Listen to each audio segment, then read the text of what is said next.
नमस्कार दोस्तों, स्वागत है आपका यूपीएससी फिलॉसफी की क्लासेज में। लास्ट क्लास में हमने जो है वो जॉन लॉक साहब को पढ़ा था, यानी कि इंद्रिय अनुभववाद, एम्पायरिसिज्म हमारा चल रहा है, उसमें जॉन लॉक साहब हमने पढ़े। आज की क्लास में हम शुरू करने वाले हैं जॉर्ज बर्कले साहब को। बेसिकली जो इंद्रिय अनुभववाद है उसमें देखो तीन प्रमुख तौर पे आते हैं। जैसे अपना तर्क बुद्धिवाद था, तर्क बुद्धिवाद में हमने तीन प्रमुख तौर पर पढ़ा था, डेकार्ट को, स्पिनोजा को, लाइबनिज को। यहाँ भी हम तीन प्रमुख दार्शनिकों को पढ़ने वाले हैं अनुभववाद में भी, और यहाँ भी हमने सबसे पहले जॉन लॉक को पढ़ लिया, फिर हम अब बर्कले साहब को पढ़ेंगे, उसके बाद ह्यूम साहब को पढ़ेंगे। तो जॉर्ज बर्कले साहब, आपका जन्म जो है वो 1685 में हुआ, मृत्यु 1753 में हो गई। तो इन पे जो पिछले सालों में कुछ जो क्वेश्चन आए हैं, थोड़ी सी हल्की सी चर्चा मैं उन पे कर लेता हूँ कि कौन कौन से टॉपिकों पे आई हैं। तो जॉर्ज बर्कले में के यदि हम पिछले सालों के प्रश्नों पे यदि हम गौर करेंगे, है ना, पिछले कुछ सालों पे, जैसे कि इसी साल इन पे प्रश्न आया, इसी साल का मतलब 2025 में इन पे प्रश्न आया, और वो इनका जो नॉमिनलिज्म है, यानी कि इनका जो नाम मात्रवाद है, नाम मात्रवाद का इनका एक सिद्धांत है, उस पर एक प्रश्न जो है वो आया हुआ है। ठीक है। इसके अलावा इन्होंने अमूर्त प्रत्ययों का जो खंडन किया है, एब्स्ट्रैक्ट आइडियाज का जो खंडन किया है, उस पर भी प्रश्न आया हुआ है। यानी कि ये एक ही प्रश्न आया हुआ है बेसिकली 2025 में ही। तो उसमें अमूर्त प्रत्ययों का जो खंडन है वो आया हुआ है। और नाममात्रवाद जो है, यानी कि बर्कले के नाममात्रवाद के सिद्धांत तथा उनके द्वारा अमूर्त प्रत्ययों के खंडन की व्याख्या जो है वो आई थी। ठीक। इसके अलावा लॉक के जो है वो प्राइमरी क्वालिटीज जो है, लॉक ने जो प्राइमरी और सेकेंडरी क्वालिटीज जो बताई थी, और उन प्राइमरी क्वालिटीज की जो अवधारणा का जो खंडन किया है वो किसने किया? बर्कले साहब ने किया। और उस खंडन से आइडियलिज्म की ओर जो है वो झुकाव जो है वो होता है। तो वो कैसे होता है? तो प्राइमरी क्वालिटीज, तो प्राइमरी क्वालिटीज का खंडन, इस पे भी जो है वो बर्कले साहब के ने, जॉन लॉक ने प्राइमरी क्वालिटीज का सिद्धांत दिया, और उसका बर्कले साहब ने कैसे खंडन किया है वो भी इस प्रश्न में आया है। इसके अलावा और क्या आया है कि भाई सब्जेक्टिव रियलिज्म, सब्जेक्टिव आइडियलिज्म जो है वो किसने दिया? बर्कले साहब ने दिया। बर्कले साहब ने क्या दिया है? Subjective idealism. ठीक। बर्कले साहब ने दिया सब्जेक्टिव आइडियलिज्म। और जो हीगल है, इसको कहते हैं विषयनिष्ठ प्रत्ययवाद। इसको क्या कहते हैं? विषयनिष्ठ प्रत्ययवाद। और जो हीगल है हमारे, हीगल साहब ने दिया है एब्सोल्यूट आइडियलिज्म, यानी कि निरपेक्ष प्रत्ययवाद। और क्या दिया है हीगल साहब ने? क्या दिया है आपका? एब्सोल्यूट आइडियलिज्म, यानी कि निरपेक्ष प्रत्ययवाद। तो दोनों में क्या अंतर है? ये क्वेश्चन भी जो है वो क्या हुआ है, अब पिछले कुछ सालों में आया हुआ है। तो ये कुछ अवधारणा है जिन पर प्रश्न आए हुए हैं। नॉमिनलिज्म हो गया, अमूर्त प्रत्ययों का खंडन हो गया, प्राइमरी क्वालिटीज का खंडन किस तरीके से किया है, सब्जेक्टिव आइडियलिज्म और निरपेक्ष प्रत्ययवाद के बीच में अंतर जो है वो बर्कले साहब से पूछा गया है। इसके अलावा उन्होंने परसीव करने का एक सिद्धांत जो है वो दिया है। यानी कि बेसिकली कहने का मतलब है कि बर्कले साहब की ज्ञान मीमांसा पर क्वेश्चन पूछा गया है, पूरी की पूरी एपिस्टेमोलॉजी पर। ठीक है। बर्कले साहब की ज्ञान मीमांसा है, और ज्ञान मीमांसा किस पर? ज्ञान मीमांसा में उनका एक कथन है जिसमें वो कहता है कि sensory objects are immediately perceived. Sensory objects are immediately perceived, यानी कि जो संवेद्य वस्तुएं होती है ना, ऐसी वस्तुएं जिनको हम अनुभव कर सकते हैं, है ना, उन्हें इंद्रियां क्या करती हैं? प्रत्यक्ष करती हैं। तो इस पे क्वेश्चन आया हुआ है, ये कैसे प्रत्यक्ष करती हैं, क्या नहीं करती हैं, उसको हम आगे देखेंगे। तो ये कुछ प्रमुख जो टॉपिक हैं या प्रमुख सिद्धांत हैं जिन पर जॉर्ज बर्कले साहब के, जिन पर की पिछले गत वर्षों में क्वेश्चंस आए हुए हैं। ठीक। तो अब हम इन सिद्धांतों के बारे में पढ़ेंगे, लेकिन इस सिद्धांतों को पढ़ने से पहले हम जॉर्ज बर्कले साहब को समझने की कोशिश करते हैं। जॉर्ज बर्कले साहब जिस युग में थे, जिस समय में थे, ठीक, वो इंग्लैंड गए थे।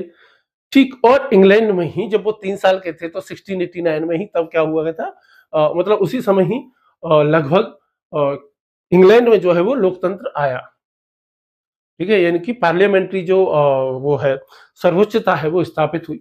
उसी उनके जन्म के आसपास के समय क्या हुआ, जॉन लॉक साहब को पढ़ा था, उन्हें देखा ही था कि वो हुआ, गौरवपूर्ण क्रांति हुई। ठीक है। और रक्त विहीन क्रांति भी जिसको कहते हैं, वो सब हुई। तो उस समय इंग्लैंड का समय कैसा था, ये खुद कैसा जीवन जी रहे थे, कैसे माँ बाप थे, और इनका सब कुछ क्या था, के समय में ये थे, ताकि हम समझ सकें कि आखिर ये प्राइमरी क्वालिटी का खंडन क्यों कर रहे हैं, ये क्यों अमूर्त प्रत्ययों का क्यों खंडन कर रहे हैं, इनका सब्जेक्टिव आइडियलिज्म इन्होंने क्यों दिया है, आखिर इनकी ईश्वर के विषय में क्या मान्यता है, जगत के विषय में क्या मान्यता है, आत्मा के विषय में क्या मान्यता है, ज्ञान मीमांसा इनकी क्या है, इनकी नैतिकता क्या है, वो सब जानने में समझने में मदद मिलेगी जब हम जॉर्ज बर्कले साहब की पृष्ठभूमि को अच्छे से समझ जाएंगे। फिर उसके बाद हम इन सबको देख लेंगे तो जॉर्ज बर्कले साहब हमारे कंप्लीट हो जाएंगे। ठीक है, तो चलिए शुरू करते हैं जॉर्ज बर्कले साहब को, और जॉर्ज बर्कले साहब के संक्षिप्त जीवन परिचय से, या उस समय इंग्लैंड की तत्कालिक जो परिस्थितियां कैसी चल रही थी उनसे हम शुरू करते हैं। तो जॉर्ज बर्कले साहब, बेसिकली आपका जन्म 1685 में हुआ है। आप इसमें 12 मार्च और ऐड कर सकते हैं, यानी कि 12 मार्च 1685 को आपका जन्म हुआ। आपका जो जन्म हुआ है वो आयरलैंड में हुआ।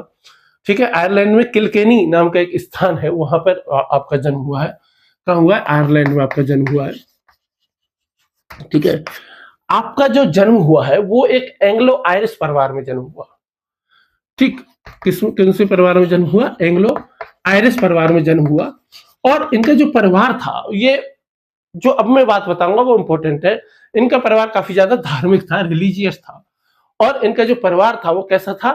प्रोटेस्टेंट था। कैसा परिवार था इनका? प्रोटेस्टेंट था।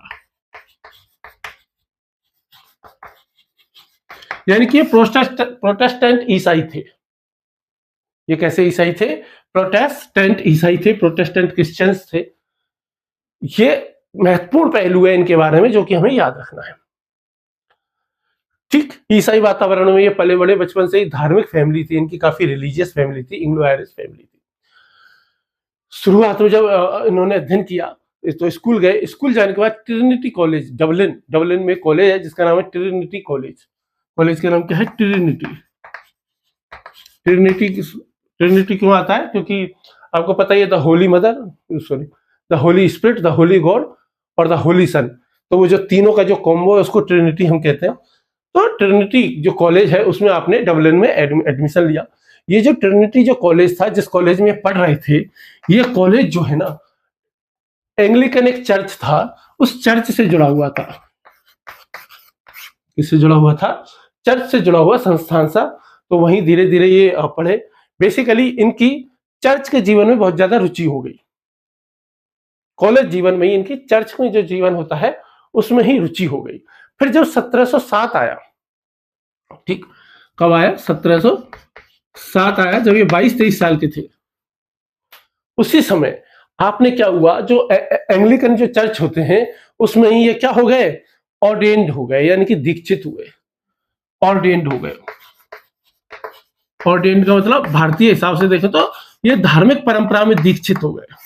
धार्मिक परंपरा में दीक्षित होने का मतलब ये होता है कि जिस प्रकार से भारत में नहीं होता कि वही धर्मगुरु बन गए, है ना, या पुजारी बनने की परंपरा हो गई, तो उसमें शामिल हो गए। तो बेसिकली ये भी उस वही जो चर्च से जुड़े हुए थे, चर्च की परंपराओं पर, चर्च से काफी ज्यादा प्रभावित थे। तो उसमें भी ये प्रोटेस्टेंट चर्च से थे। तो जैसे आपने सुना होगा ना कि भाई जैसे क्या होता है, प्रीस्ट होता है, तो ये दीक्षित हुए। और दीक्षित होने के बाद ये पहले क्या बने? डीकन। डीकन का मतलब होता है स्कॉलर। जो शुरुआती जो पद होता है ना चर्च में, उसको डीकन कह देते हैं, स्कॉलर का पोस्ट होती है। और उसके बाद में ये क्या बने? प्रीस्ट बने।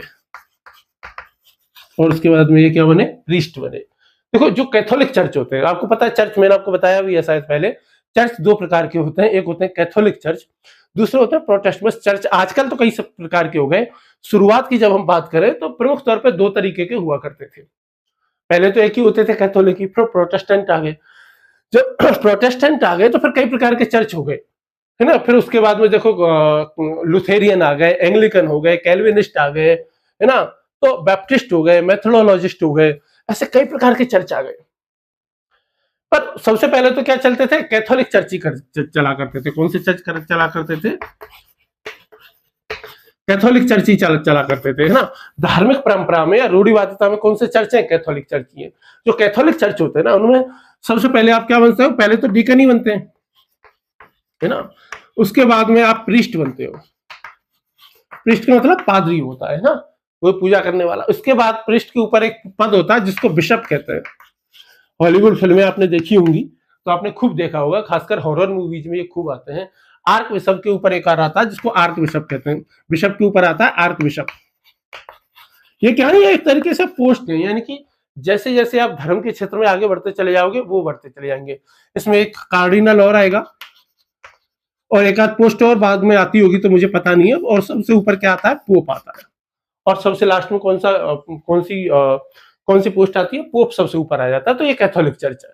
जैसे अपना जो वेटिकन सिटी के जो पोप है वो कैथोलिक परंपरा वाले हैं, ठीक है।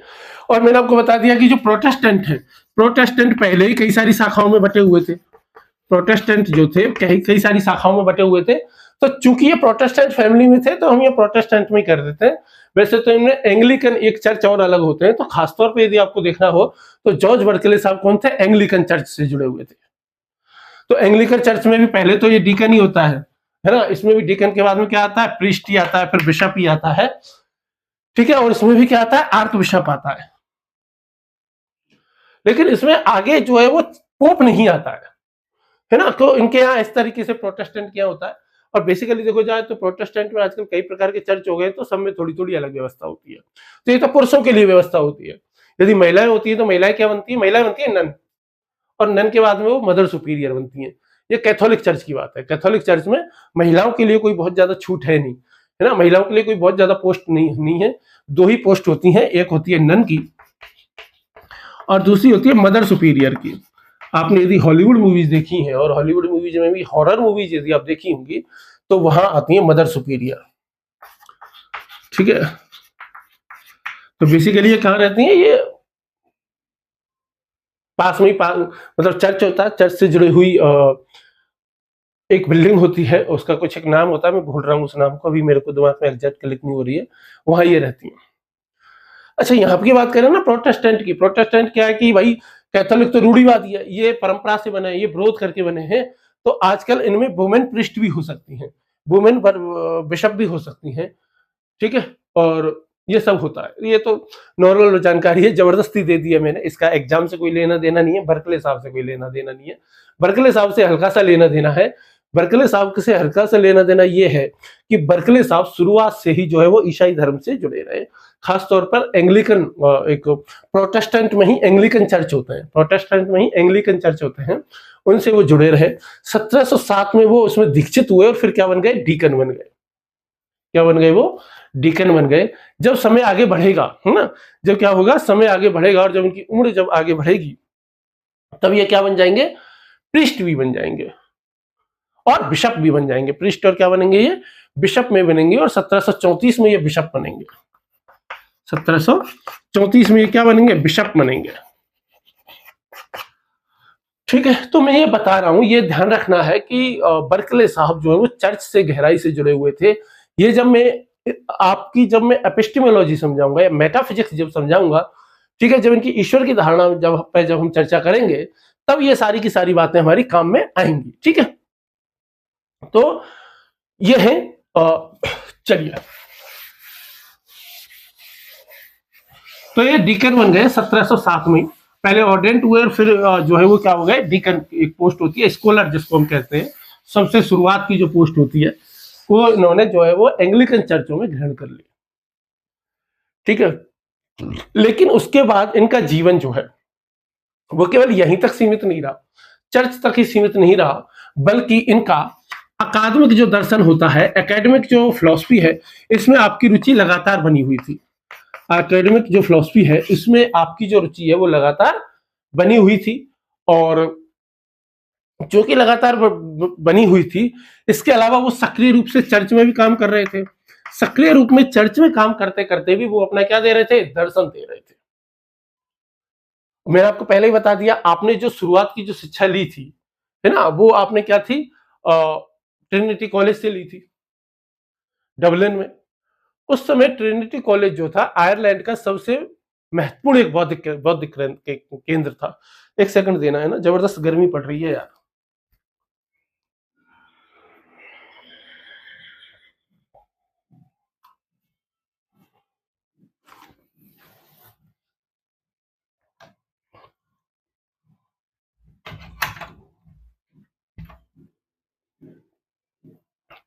थोड़ी सी क्या है, खिड़की खोलिए ताकि गर्मी से थोड़ी बहुत राहत मिल सके, कोई बात नहीं। तो वो बौद्धिक केंद्र था, अच्छा बौद्धिक केंद्र था, फेमस था। वहीं पर बर्कले साहब ने दर्शन सीखा, गणित सीखी, कई सारी भाषाओं का भी उन्होंने ज्ञान प्राप्त किया। इसके अलावा वहीं पे आपने जो है वो लॉक साहब को पढ़ा, है ना, आपने डेस्कार्टेस को पढ़ा। इसके अलावा एक और दार्शनिक थे मेलब्रांस, उनको जो है वो पढ़ा, तो काफी सारों को पढ़ा। तो बेसिकली क्या था कि उस समय का जो यूरोप था, उस समय के यूरोप में जो है वो वैज्ञानिक क्रांति हावी हो रही थी। उस समय के यूरोप में क्या हो रहा था, जो वैज्ञानिक क्रांति है ना वो बहुत तेजी से बढ़ रही थी, और वैज्ञानिक क्रांति की वजह से जो है वहां पर बदलाव बहुत चरम रूप में हो रहे थे। यूरोप में बदलाव बहुत तेजी से हो रहे थे। उसी समय न्यूटन साहब थे, और न्यूटन साहब ने उसी समय यानी कि जॉर्ज बर्कले साहब से पहले ही, यानी कि 1687 में ही आपने प्रिंसिपिया नाम की एक पुस्तक लिखी, न्यूटन साहब ने। तो बेसिकली न्यूटन का प्रभाव उस समय यूरोप में बहुत जबरदस्त चल रहा था, खासकर इंग्लैंड में तो चल ही चल रहा था, है ना। इससे क्या हो गया था ना, धार्मिक आस्था पर बहुत जबरदस्त संकट आ गया था। चर्च अभी भी प्रभावशाली तो था, लेकिन चूंकि रेनेसा हो गया था, इनलाइटनमेंट हो गया था, विज्ञान के नए नए आविष्कार हो रहे थे, इससे लोगों का धार्मिक संशय जो है, धर्म पर जो संशय है वो लगातार बढ़ रहा था। उस समय लगातार जो है वो अनीश्वरवाद जो है वो लगातार फैल रहा था। उस समय थॉमस हॉब्स आ गए, और थॉमस हॉब्स ने क्या कहा कि मनुष्य तो स्वार्थी है, मनुष्य तो हर काम स्वार्थ के लिए ही करता है। और उसकी वजह से क्या हो गया, भौतिकवादी या भौतिकता बहुत ज्यादा प्रभावशाली हो गई। भौतिकता बहुत ज्यादा प्रभावशाली हो गई। अब भौतिकवाद क्या दावा करता है, दर्शन में भौतिकवाद यह दावा करता है कि केवल और केवल पदार्थ ही सच है, और बाकी जो है वो चेतना है ही नहीं। अंतिम सत्ता किसकी है, पदार्थ की है, अंतिम सत्ता जड़ की है। वो ये कहते हैं चेतना की है ही नहीं अंतिम सत्ता। वो कहते हैं कि चेतना कैसे आती है, तो जैसे हमारे चारवाक साहब कह देते हैं कि जिस प्रकार पान की में जब सारी चीजें मिल जाती है तो अपने आप लाल रंग आ जाता है, वैसे चेतना भी जब मनुष्य का पूरी बॉडी आपस में मिलती है तो चेतना भी आ जाती है। उस समय जो इंग्लैंड था, पूरा यूरोप था, वहां पे व्यापारी वर्ग तेजी से उभर रहा था। आपको पता ही होगा कि जो बेसिकली उसी समय जो है वो वही समय था जब ये पूरा यूरोप जो है ये व्यापारी बन करके और एशिया में आया था, भारत की तरफ भी आ रहा था, तो व्यापारी वर्ग बहुत उभर रहा था। उसी समय पूंजीवाद जो है वो बहुत ज्यादा बढ़ावा, पूंजीवाद को बहुत ज्यादा बढ़ावा मिला हुआ था। पूंजीवाद भी यूरोप में तेजी से फैल रहा था। तर्कवाद बढ़ रहा था, व्यक्तिगत स्वतंत्रता जो है, पर्सनल लिबर्टी बहुत ज्यादा बढ़ रही थी। और इन सब से क्या हुआ कि जो परंपरागत धार्मिकता है, उस धार्मिकता को चुनौती मिल रही थी। धर्म के लोगों को ना बहुत ज्यादा संघर्ष करना पड़ रहा था। और चूंकि बर्कले साहब भी चर्च से जुड़े हुए थे, चर्च के अधिकारी थे, तो बर्कले साहब को भी ये पर्सनल रूप से ये महसूस होने लगा था कि भाई ईश्वर की भूमिका है वो कमजोर हो रही है, धर्म की भूमिका, रिलीजन की जो भूमिका है वो कमजोर हो रही है। इसलिए उनका ये पर्सनल रूप से ये मानना था कि यदि भाई भौतिकता बढ़ रही है, तो उन्होंने ये पर्सनल रूप से शायद ये सोचा होगा, ये मैं बता रहा हूं, उन्होंने सोचा होगा कि नहीं पता नहीं, मैं बता रहा हूं कि यदि यह साबित कर दिया जाए कि पदार्थ होता ही नहीं है, पदार्थ की सत्ता होती ही नहीं है, पदार्थ का अस्तित्व ही नहीं होता है, तो शायद ऐसा हो, और केवल केवल चेतना ही होती है, तो शायद ऐसा हो कि जो भौतिकता लगातार बढ़ रही है, जो पूंजीवाद लगातार बढ़ रहा है, जो व्यक्तिगत स्वतंत्रता लगातार बढ़ रही है, जो धर्म को चुनौती लगातार, रिलीजन को चुनौती जो लगातार मिल रही है, शायद वो कम हो जाए। वो क्या करना चाहते हैं कि जो जड़ पदार्थ जो है, भौतिकता जो है, भौतिकता की नींव को ही खत्म कर देना चाहते हैं, ऐसा मेरे को लगा है। और इसीलिए बर्कले साहब ने यह स्पष्ट करना चाहा कि जो दुनिया है ना वो किससे बनी है, माइंड से बनी है, माइंड्स प्लस आइडियाज से बनी है। ये जॉर्ज बर्कले साहब का आइडिया अपने दिमाग में मेरे हिसाब से आया होगा, और उन्होंने ये कहा कि भाई चूंकि माइंड और आइडियाज से ही पूरी दुनिया बनी है, इसीलिए उन्होंने फिर क्या किया, एक अनंत चेतना की आवश्यकता जताई, और अनंत चेतना को नाम उन्होंने ईश्वर दे दिया। तो जो अनुभववाद जो चल रहा था, माफी चाहूंगा, तो उसको उन्होंने एक तरीके से नई दिशा देने की कोशिश की, एक नया ही तरीका उन्होंने दिया। देखो बर्कले साहब जो है ना, वो निकोलस मेलब्रांस नाम के एक दार्शनिक थे, वो बहुत ज्यादा प्रभाव था। जो निकोलस मेलब्रांस नाम के जो दार्शनिक हैं, वैसे तो बहुत ज्यादा फेमस नहीं हो पाए, लेकिन उनका ही सिद्धांत था कि हम वस्तुओं को सीधे नहीं देखते, ईश्वर के माध्यम से देखते हैं। यानी कि यदि ईश्वर ना हो तो मैं इस चौक को देख ही नहीं पाऊंगा, ईश्वर नहीं होगा तो आप मुझे देख ही नहीं पाएंगे, मैं इस सामने जो मोबाइल जो ये रिकॉर्ड कर रहा है इसको देख ही नहीं पाऊंगा, जो इस कमरे में लाइट जल रही है उनको मैं देख ही नहीं पाऊंगा। हम ईश्वर की नजरों से देखते हैं। एक सेकंड देना ना, हम किसकी नजरों से देखते हैं?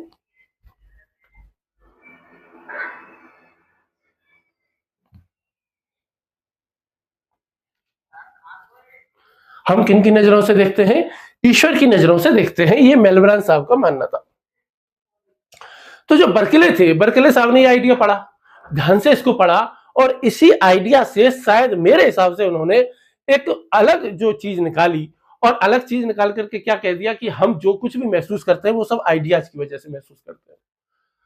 और इसीलिए उन्होंने कहा कि भाई मानने की जरूरत ही नहीं है भौतिक पदार्थों को। देखो, भौतिकता बहुत ज्यादा प्रभावशाली हो रही थी उस समय, मेटेरियलिज्म बढ़ रहा था, संसार केवल पदार्थों से बना है। उस समय चूंकि विज्ञान का आविष्कार हो रहा था, नए नए आविष्कार हो रहे थे, तो लोगों को समझ में आ गया था कि देखो विज्ञान सब कुछ समझा तो प्राकृतिक नियम जो है वो हर चीज को समझाने के लिए पर्याप्त है, तो दर्शन की जरूरत ही नहीं है, भगवान की जरूरत ही नहीं है, ईश्वर की जरूरत ही नहीं है। ऐसे समय में बर्कले साहब आए।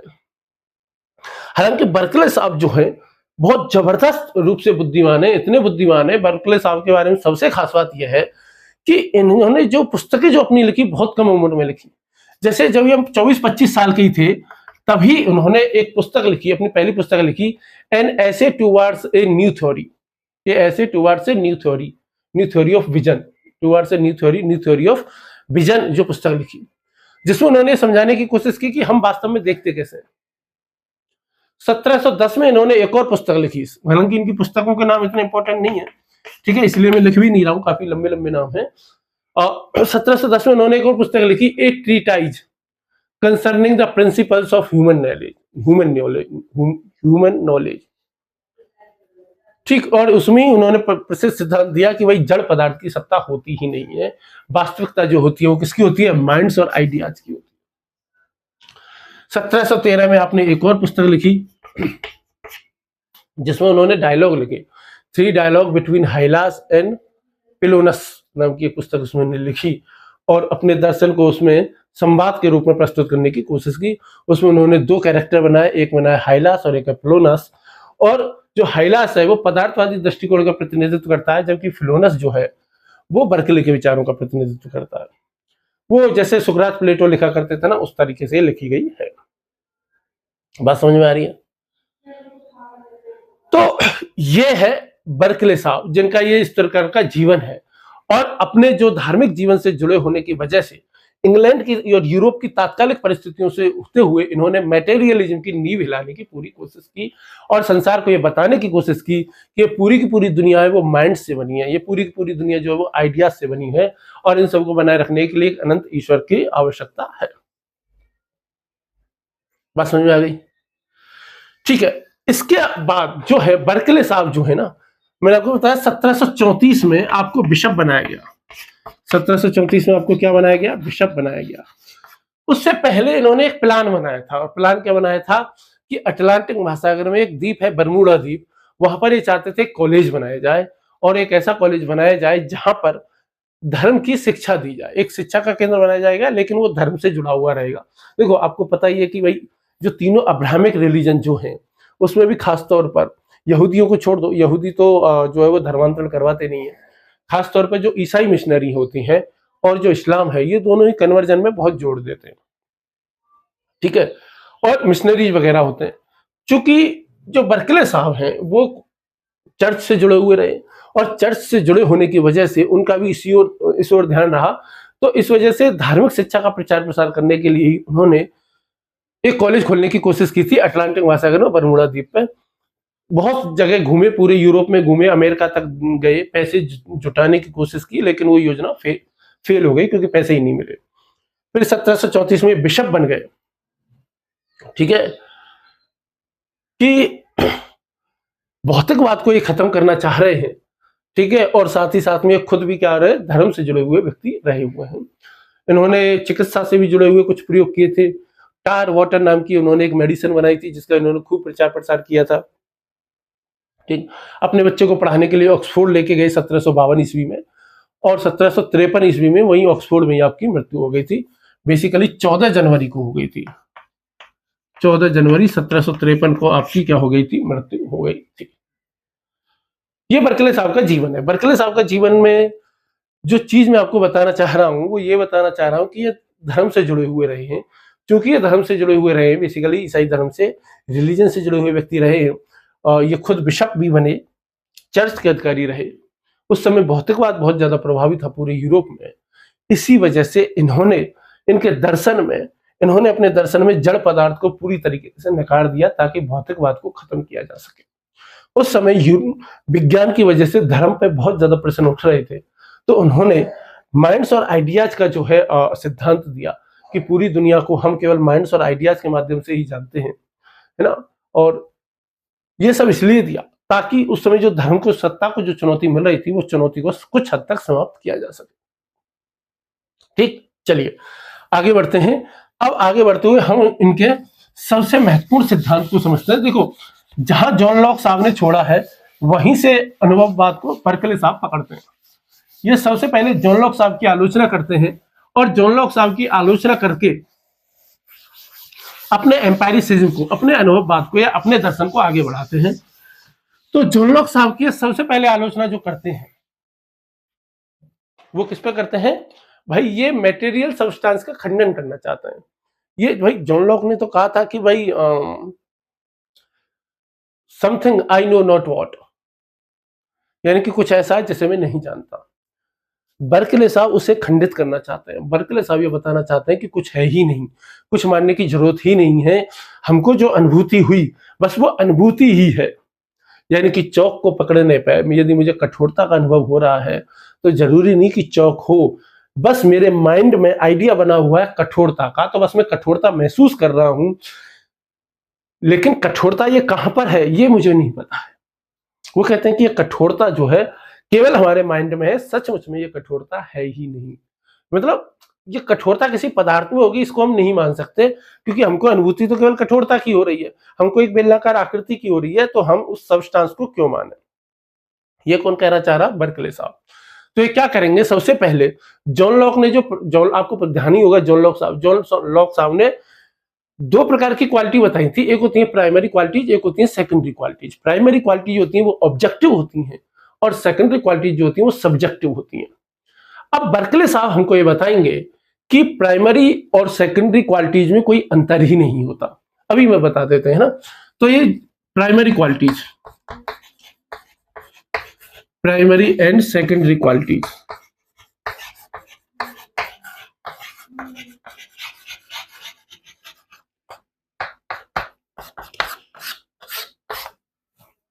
देखो आपको याद हो तो हमारे जो जॉन लॉक साहब थे, लॉक साहब ने क्या दिए थे, प्राइमरी क्वालिटीज दी थी, सेकेंडरी क्वालिटीज दी।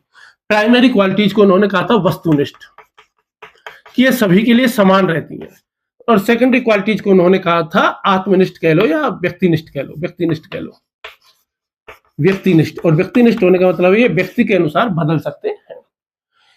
प्राइमरी क्वालिटीज की बात यदि हम करेंगे तो जैसे तो प्राइमरी क्वालिटीज में क्या आता है, प्राइमरी क्वालिटीज में आता है आकार, प्राइमरी क्वालिटीज में आता है गति, और व्यक्तिगत क्वालिटीज में या सेकेंडरी क्वालिटीज में क्या आती है, क्योंकि ये व्यक्तिनिष्ठ होती हैं तो इसमें आता है रंग, इसमें आता है स्वाद, इसमें आता है गंध।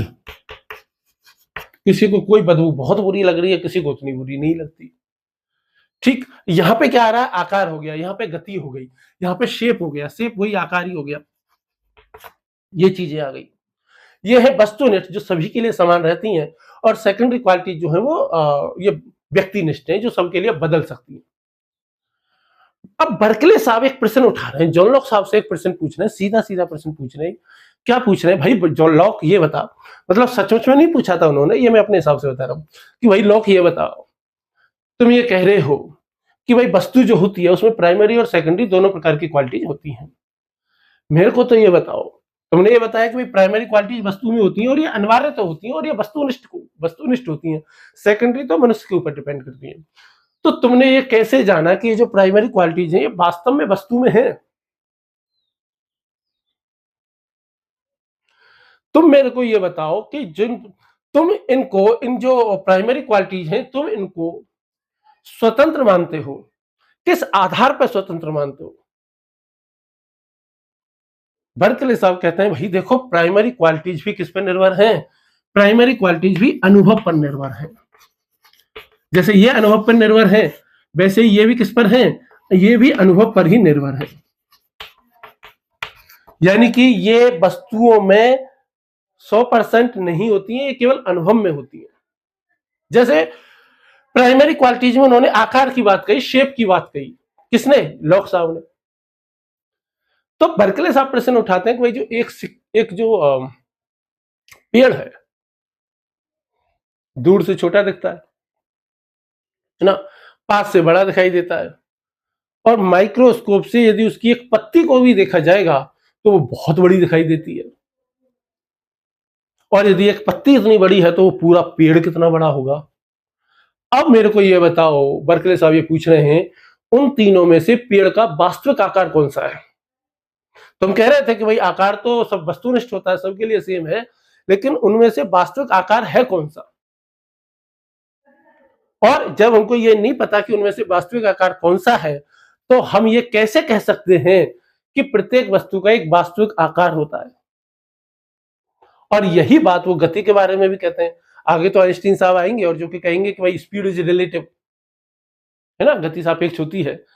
लेकिन यहीं पे वो बात बर्कले साहब भी कह रहे हैं कि तुमने कहा कि जो गति होती है वो भी क्या है? वस्तुनिष्ठ होती है। लेकिन भाई एक बात बताओ, एक व्यक्ति चल रहा है और कार गई तो उसे कार बहुत तेज लग रही है, ठीक है, लेकिन यदि दो कार चल रही हैं तो दोनों कार यदि समान गति से चल रही हैं तो उसको लगता ही नहीं कि दूसरी कार इतनी तेज चलती है। तो इसका मतलब ये हो गया कि आकार भी चला गया, आकार भी अनुभव पर निर्भर हो गया और तुम्हारी गति भी अनुभव पर निर्भर हो गई। बेसिकली बर्कले साहब ये कहना चाह रहे हैं कि तुम्हारा चाहे आकार हो, चाहे गति हो, चाहे शेप हो, ये सब भी किस पर डिपेंड करते हैं? अनुभव पर डिपेंड करते हैं। खास तौर पर भी एक शब्द देते हैं, परसेप्शन। ये सब किस पर निर्भर है? परसेप्शन पर निर्भर है। परसेप्शन से ये सारी की सारी चीजें स्वतंत्र नहीं है, ये वस्तुनिष्ठ नहीं है। बस समझ में आ गई? पहली चीज वो क्या कहना चाह रहे हैं कि ये भी क्या है? हमारे परसेप्शन पर, हमारे एक्सपीरियंस पर ही निर्भर है। हम उनको कैसे परसीव करते हैं, ये वस्तुनिष्ठ नहीं है, ये प्रत्येक वस्तु में अनिवार्यता नहीं होती है।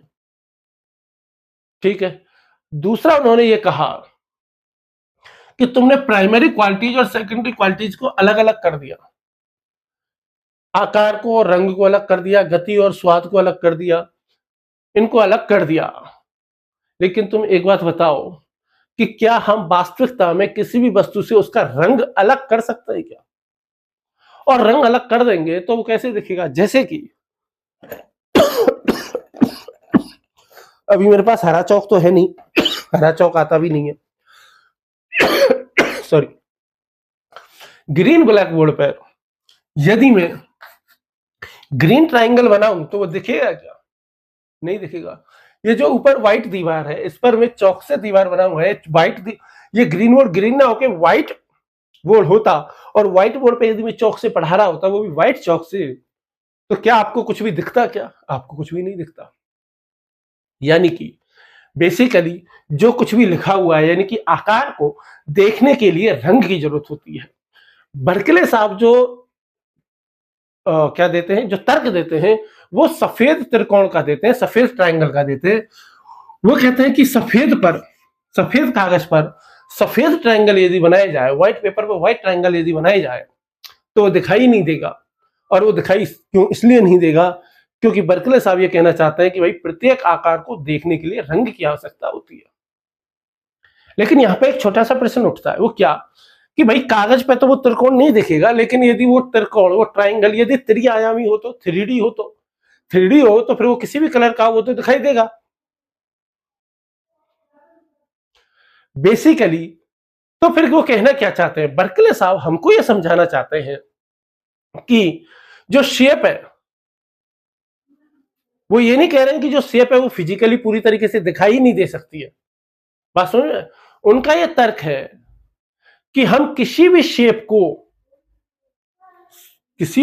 को अनुभव से अलग कर ही नहीं सकते। जो क्वालिटीज हैं उसकी, उनसे अलग करके देख ही नहीं सकते।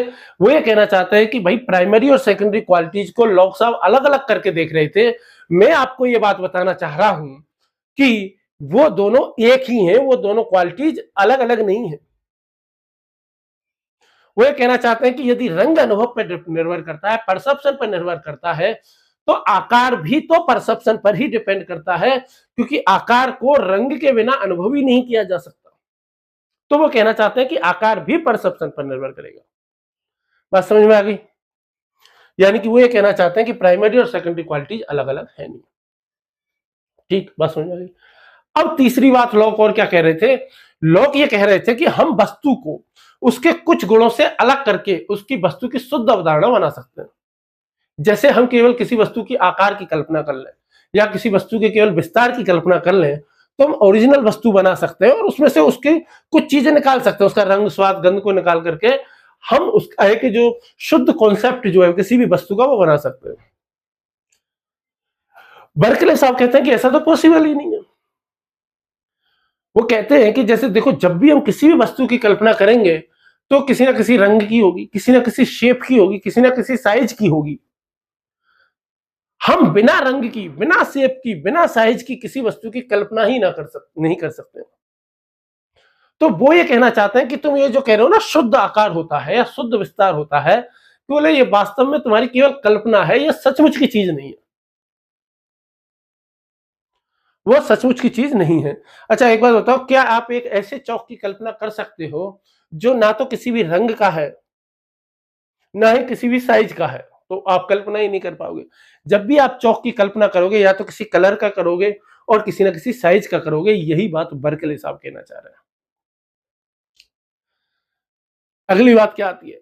लॉक साहब ने कहा था कि हम वस्तुओं के जो ये गुण हैं, इनके पीछे क्या है, ये गुण जो है वो किस चीज में है, उसको हम ठीक ठीक तरीके से नहीं जानते। इसीलिए वो कहते हैं कि something I know not what. Berkeley ने कहा कि यार तुम फालतू की बातें कर रहे हो यार। देखो, वो कहना चाहते हैं कि यदि किसी चीज का हमें कोई अनुभव ही नहीं हो रहा, तो हम ये क्यों माने कि वो मौजूद है? हम क्यों उसे स्वीकार करें? भाई यदि हम अनुभववादी हैं, अनुभववादी तो क्या हो कि केवल उन्हीं चीजों को मानेगा जिनका वो स्वयं अनुभव करेगा या जिनका अनुभव संभव होगा।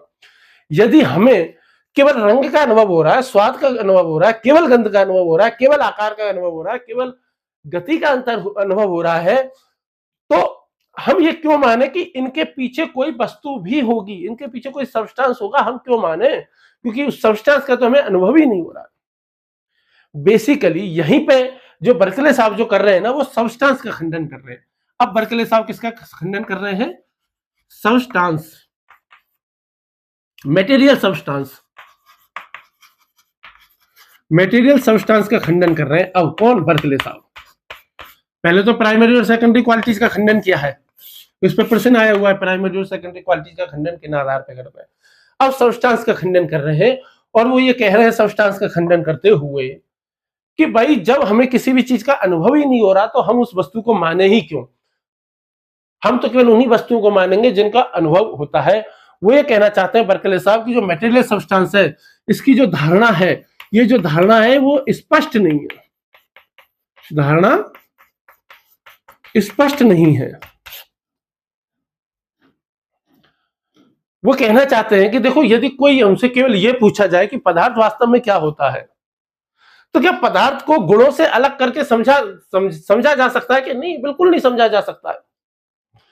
तो जब उसे पदार्थ को गुणों से अलग करके समझा ही नहीं जा सकता है, तो फिर उस पदार्थ को मानने की आवश्यकता ही क्या है? केवल उसके गुणों को ही मान लो ना, पदार्थ को मानो ही मत। बर्कले साहब साफ और स्पष्ट शब्दों में कह रहे हैं कि हमें केवल उन्हीं चीजों को स्वीकार करना चाहिए जिन्हें हम अनुभव कर सकते हैं। जो अनुभव नहीं कर सकते उसे हम नहीं मानेंगे। और हम अनुभव किसको कर रहे हैं? रंग को, स्वाद को, गंध को, आकार को, गति को, लेकिन उस वस्तु को नहीं कर रहे जिस वस्तु में ये सारी चीजें हैं, तो हम उस वस्तु को नहीं मानेंगे।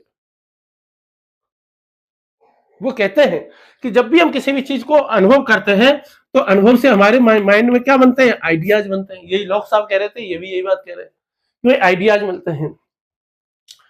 अब लॉक साहब ने ये बात तो कह दी, और ये आइडियाज कहां बनते हैं? हमारे माइंड में बनते हैं। अब लॉक साहब ने, वो बर्कले साहब ने तो ये सारी कह दी कि भाई मटेरियल सब्सटेंस को मानने की धारणा नहीं है, तो सैमुअल जॉनसन नाम के एक प्रसिद्ध विचारक थे, दार्शनिक कह लो, विचारक कह लो, लेखक कह लो। तो सैमुअल जॉनसन नाम के व्यक्ति थे।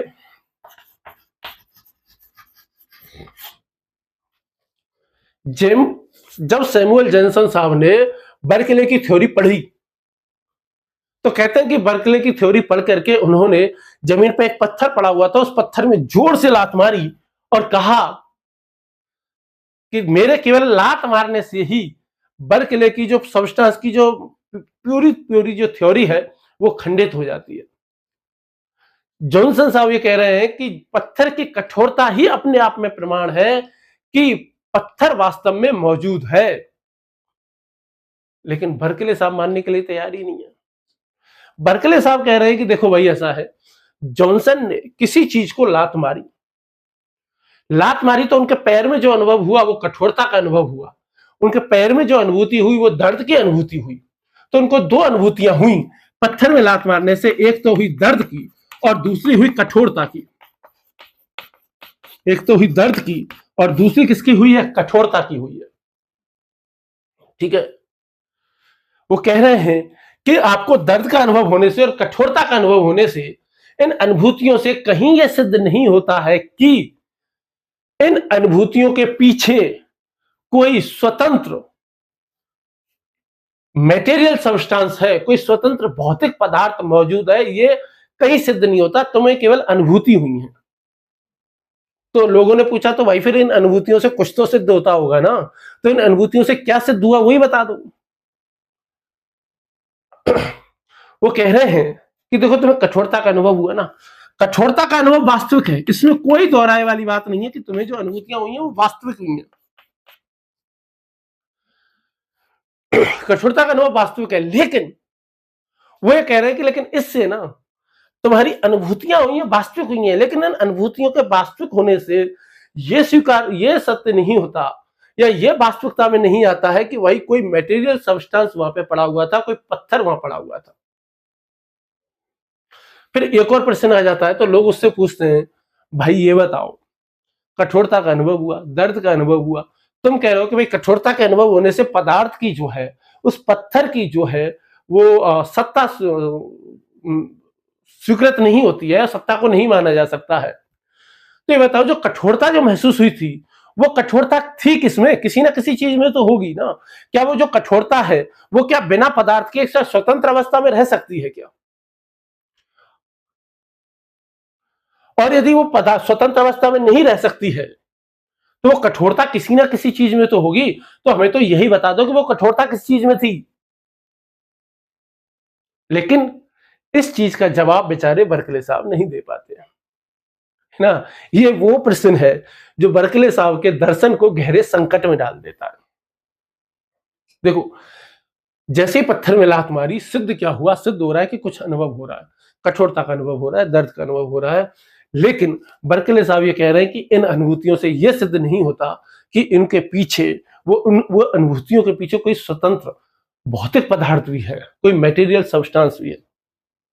ठीक है, वो ये समझाना चाह रहे हैं कि जो दर्द है या कठोरता है यह किसी स्वतंत्र भौतिक पदार्थ में नहीं होता, यह केवल और केवल मन में होता है, यह केवल और केवल अनुभव में होता है, यह केवल और केवल परसेप्शन में होता है।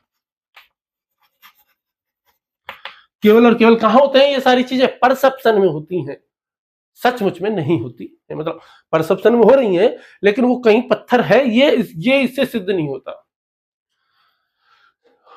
बर्कले साहब ये कह रहे हैं कि देखो, हम इस दुनिया में जिन भी चीजों को वस्तु कहते हैं, वास्तव में जो वस्तु है वो कुछ नहीं है। हमारे मन में कई सारे आइडियाज आए हैं, अनुभूति हुई है, आइडियाज बने हैं, और उन आइडियाज के आधार पर हमने वस्तुएं बना ली है। कहने का मतलब यह है, बर्कले साहब लॉक के दो सिद्धांतों का यहां पे खंडन करना चाहते हैं। एक तो इस सिद्धांत का खंडन करना चाहते हैं कि प्राइमरी क्वालिटीज और सेकेंडरी क्वालिटीज अलग अलग नहीं होती हैं। ठीक, दूसरी बात वो ये दिखाना चाहते हैं कि प्राइमरी और सेकेंडरी क्वालिटीज तो होती ही नहीं है, और प्राइमरी और सेकेंडरी क्वालिटीज किसी मटेरियल सब्सटेंस में होती हैं, इस चीज को मानना भी मूर्खता है। वो ये कहना चाहते हैं मटेरियल सब्सटेंस ही नहीं है। बेसिकली बर्कले साहब आसान भाषा में कोई पूछ ले तो क्या कहना चाह रहे हैं, वो ये कहना चाहते हैं कि जड़ पदार्थ को मानने की जरूरत ही नहीं है। जड़ पदार्थ को मानने की जरूरत नहीं है। इस दुनिया में केवल और केवल आइडियाज और माइंड होते हैं और कुछ नहीं होता है। वास्तविकता केवल क्या है, वास्तविकता केवल आइडियाज और माइंड है। जड़ पदार्थ है ही नहीं, पत्थर है ही नहीं, उनके हिसाब से ये दीवार है ही नहीं, उनके हिसाब से ये ग्रीन बोर्ड है ही नहीं, उनके हिसाब से ये चौक भी नहीं है। ये केवल और केवल हमारे परसेप्शन में है। ये केवल और केवल कहां है, हमारे परसेप्शन में है। वास्तविकता में है कि नहीं, वास्तविकता में है ही नहीं। बर्कले साहब ये कह रहे हैं वास्तविकता में है ही नहीं। जो लोग साहब तो स्वीकार कर रहे हैं कि वो वास्तविकता में है, लेकिन आई नो नॉट वॉट, लेकिन मैं इसे कभी भी जान नहीं सकता। और बर्कले साहब इसको मान ही नहीं रहे हैं, क्योंकि वो कह रहे हैं कि इसका अनुभव नहीं हो रहा। दीवार में ऐसे मारता हूं तो कठोरता का अनुभव तो हो रहा है, लेकिन इसके पीछे दीवार होगी इसकी कोई गारंटी नहीं है, ये होती ही नहीं है। ये कौन कह रहा, बर्कले साहब कह रहे हैं। ठीक समझ में आया यहां तक? यहां तक किसी को कोई भी डाउट, कोई शक, कोई शुभा, कोई संदेह?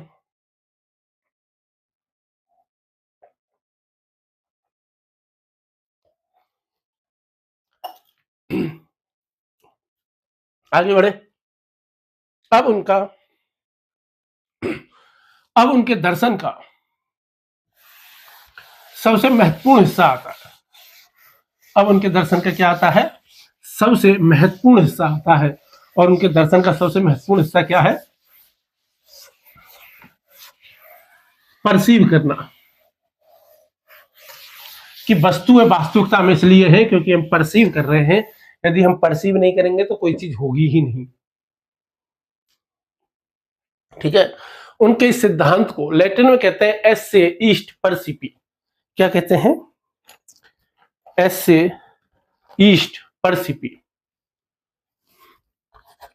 ESSE, एस से ईस्ट परसिपी।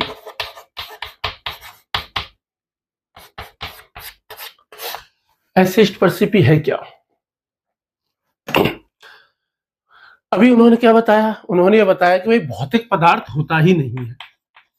इस संसार में भौतिक पदार्थ नाम की कोई चीज होती ही नहीं है। अभी बर्कले साहब ने यह सिद्ध करने की कोशिश ही नहीं की, तो कोशिश की है। तो अब ये सवाल बचता है, भाई दुनिया तो है ना, इस संसार में तो खूब सारी भौतिक चीजें दिखाई दे रही हैं, तो फिर वास्तव में है क्या? यदि भौतिक पदार्थ है नहीं तो संसार में कुछ तो होगा। तो फिर संसार में क्या है, संसार में जो वास्तविकता में जो हमें ये चीज दिखाई दे रही है ये क्या है, ये क्यों दिखाई दे रही हैं? तो बर्कले साहब ये कह रहे हैं कि दुनिया में हमें जो चीजें दिखाई दे रही हैं, तो इनका जो आधार है वो उस आधार का नाम क्या है, परसेप्शन है।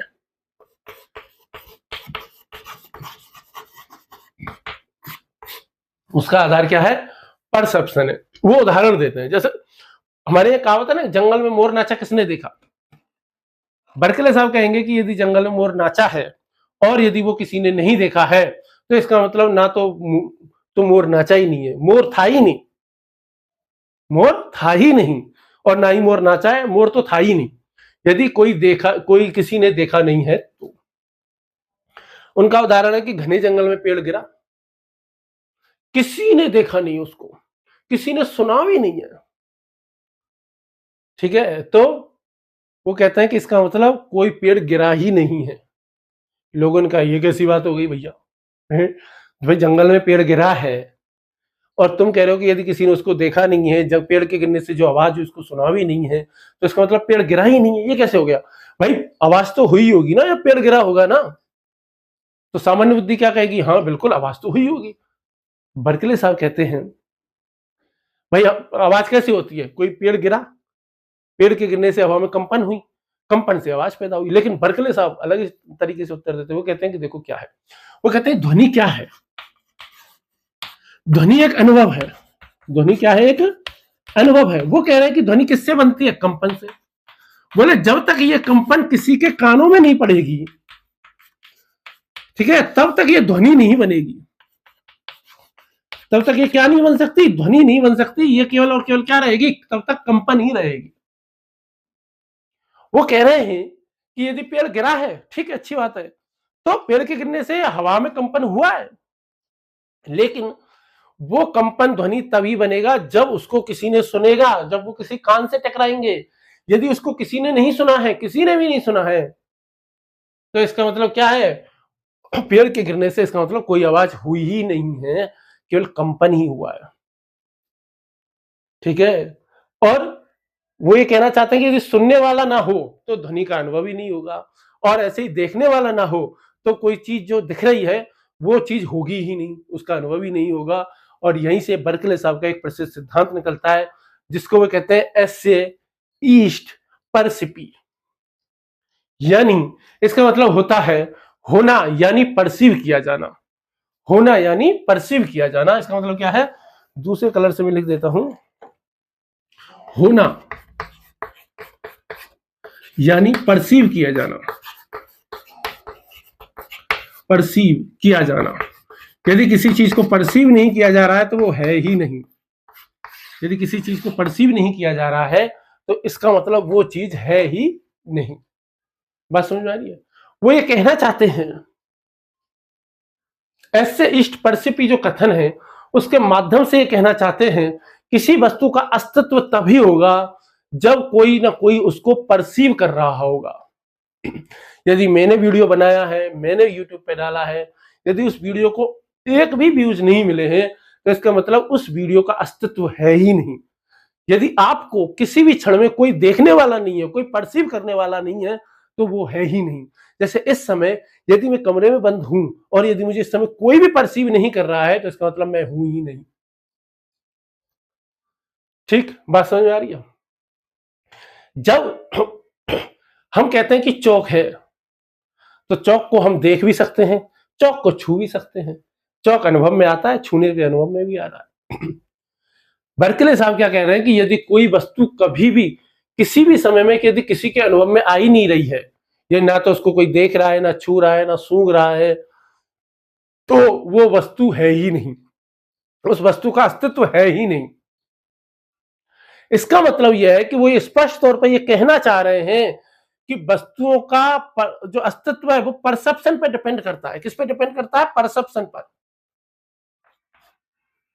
यदि कोई परसेप्शन नहीं कर रहा है तो है ही नहीं, यानी कि जिस समय इस कमरे में कोई नहीं होता है उस समय ये ग्रीन बोर्ड होता ही नहीं है, उस समय ये दीवारें भी नहीं होती हैं, उस समय वो लाइट भी नहीं होती है, छत भी नहीं होती है। अब तो लॉक साहब तो बेचारे पागल ही हो गए ये बात सुन करके।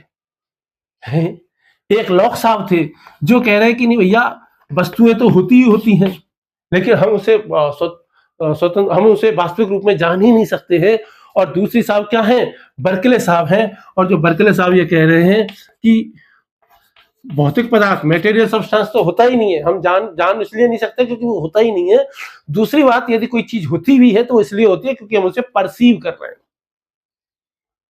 लॉक है ना, लॉक, लॉक के लिए पहले क्या आता है? जगत, और जगत के बाद में क्या आता है? परसेप्शन।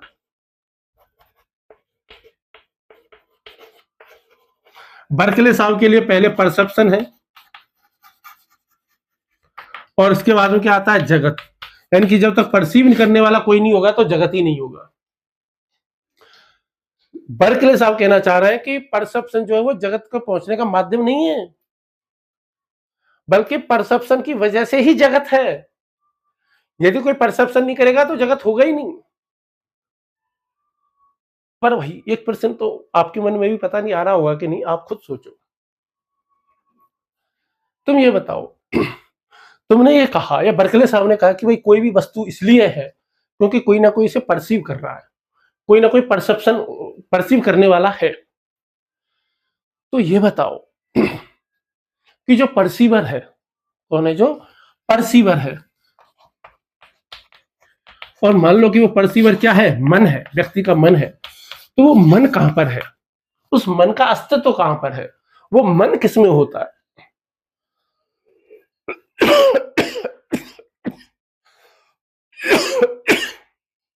तो वो क्या कहना चाह रहे हैं? मन इसलिए है क्योंकि मन परसीव करता है। मन इसलिए है क्योंकि ये परसीव करता है। दोबारा से समझना इस बात को। पहले मैं एक सेकंड इधर आ जाता है, फिर मैं इसको समझाऊंगा कैसे। देखो, बर्कले के अनुसार इस दुनिया में वास्तविकता में केवल दो ही चीज है। पहली है आइडियाज, ऊपर से थोड़ा सा मिटा दो क्या।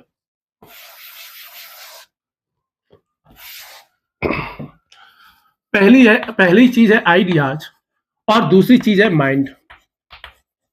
माइंड का मतलब परसीवर। केवल दो ही चीजें हैं, एक है आइडियाज, दूसरे क्या है माइंड से। आइडियाज क्या है? आइडियाज वे है जो अनुभव में आते हैं, जिनको हम एक्सपीरियंस करते हैं, जिनको हम परसीव करते हैं, जो हमारे परसेप्शन में आते हैं। और माइंड क्या है? माइंड वो चीज है जो अनुभव करती है। माइंड जो अनुभव करती है, ये तो अनुभव में आ रहे हैं। और जो अनुभव करता है, तो बेसिकली वो कह रहे हैं कि दो ही चीजें हैं इस दुनिया में। यदि रंग, ध्वनि, गंध, ये सारी चीजें कहां से आई थी? अनुभव में आती हैं। क्योंकि ये अनुभव में आती हैं तो ये आइडियाज हैं। वो कहते हैं कि ये स्वयं कुछ नहीं करती हैं, ये केवल अनुभव में आती हैं। और दूसरी ओर जो माइंड है, वो माइंड कैसा होता है? जो अनुभव करता है। अनुभव करने का मतलब यह है कि ये क्या करता है? ये सक्रिय है, ये एक्टिव है, ये देखता है, ये सुनता है, ये सूंघता है, ये सोचता है, ये इच्छा करता है। और इसीलिए वो कहने हैं ये जितने आइडियाज हैं, ये हमेशा ही किसी ना किसी माइंड में होते हैं। लेकिन इन आइडियाज के होने से कोई बाहरी चीज साबित नहीं होती है। लॉक साहब क्या कहते थे? लॉक साहब कह रहे थे कि जो आइडियाज हैं ये हमारे मन में बनते हैं, ठीक है, सही बात है। लेकिन ये आइडियाज जो है वो प्रतिनिधित्व करते हैं। और किसका प्रतिनिधित्व करते हैं? बाहर की वस्तुओं का प्रतिनिधित्व करते हैं, भौतिक पदार्थों का प्रतिनिधित्व करते हैं। बर्कले साहब कहते हैं ऐसा कुछ भी नहीं है, भौतिक पदार्थ तो होता ही नहीं है। बर्कले साहब साफ कह रहे हैं कि पूरा का पूरा जो जगत है, पूरी वास्तविकता जो हमें दिखाई दे रही है, वो आइडियाज और माइंड से मिलकर के बनी है। इन आइडियाज के पीछे कोई स्वतंत्र भौतिक पदार्थ है ही नहीं, उसको मानने की कोई आवश्यकता ही नहीं है। अब एक प्रश्न उठता है कि जंगल में यदि मोर नाचा है और किसी ने नहीं देखा तो इसका मतलब वो नाचा ही नहीं है। तो इसका मतलब ये बताओ कि जब कमरे में कोई भी नहीं है, मैं अकेला हूं, मुझे कोई भी परसीव इस समय नहीं कर रहा है, वास्तविकता में नहीं कर रहा है इस समय, ठीक है, तब मैं अस्तित्व में क्यों हूं? अब मैं अस्तित्व में क्यों हूं? अब यहीं पर जो बर्कले साहब का ईश्वर का सिद्धांत आता है, तब बर्कले साहब क्या कहेंगे? देखो, इस संसार में निरंतरता दिखाई देती है। जब कमरे में कोई नहीं होता तब भी कमरे में वस्तुएं होती हैं। इसका कारण क्या है? इसका कारण यह है कि जिस समय किसी भी चीज को कोई नहीं देख रहा होता, उस समय उस चीज को कौन देख रहा होता है? ईश्वर देख रहा होता है। ईश्वर इस पूरे जगत को निरंतर कंटिन्यूअस परसीव कर रहा है। तो इसका मतलब इस जगत में जो कंटिन्यूटी है, ये जगत में लगातार जो हमें चीजें दिखाई देती हैं, वो इसलिए दिखाई देती हैं क्योंकि जो ईश्वर है वो लगातार पूरे जगत को एक साथ परसीव कर रहा है, एक साथ अनुभव कर रहा है। बर्कले साहब ये कह रहे हैं कि जो ईश्वर है, ईश्वर क्या है? एक अनंत माइंड है, एक अनंत माइंड है। और वो हर समय पूरी दुनिया को परसीव करता रहता है, पूरे जगत को परसीव कर रहा होता है। इसीलिए जब किसी चीज को कोई नहीं देख रहा होता, उस समय उसको ईश्वर देख रहा होता है। आपने एक कहानी पढ़ी होगी, दो भाइयों की कहानी है, मैंने शायद पहले भी सुनाई हुई है। दो भाई थे, एक बाबा के पास चले गए कि बाबा साहब हमें चेला बना लो। बाबा ने पहले उनको मारा पीटा, भागो यहां से, पर दोनों भागे नहीं। बाबा बहुत परेशान हो गया। बाबा ने कहा ठीक है यार, तुमको चेला बनना है ना, बना लूंगा, पर दोनों में से एक को ही बनाऊंगा। उन्होंने कहा ये क्या बात हुई बाबा, है दोनों को बनाओ ना। बाबा ने कहा नहीं, एक है, एक ही वैकेंसी है, तो फैसला कैसे होगा? तो फैसला कैसे होगा? तो आपने जोकर फिल्म देखी है? नहीं, the Batman, the night rise, ठीक है। तो उस फिल्म में, जोकर वाली जो फिल्म है हॉलीवुड में, बैटमैन वाली और जोकर वाली जो फिल्म है, तो जोकर क्या कहता है कि भाई देखो, तुम मेरी गैंग में शामिल हो जाओ, लेकिन मेरी गैंग में बहुत कम लोगों की जगह है, तो ऑडिशन कर लेते हैं। तो ऑडिशन करने के लिए एक दूसरे को मारना होता है। लेकिन बाबा कहते हैं कि नहीं भाई, तुम्हारा ऑडिशन में एक से सेलेक्ट करेंगे, तो परीक्षा होगी। परीक्षा के लिए बाबा क्या कहते हैं? दोनों को एक एक बकरा देते हैं। कहते हैं कि जाओ, इसे ऐसी जगह पे काट के लेके आओ जहां पर इसे कोई नहीं देख रहा हो। बड़ा भाई जाता है, घंटे 2 घंटे में काट के ले आता है। छोटा भाई गया है, 7 दिन हो गए, लौट के ही नहीं आया।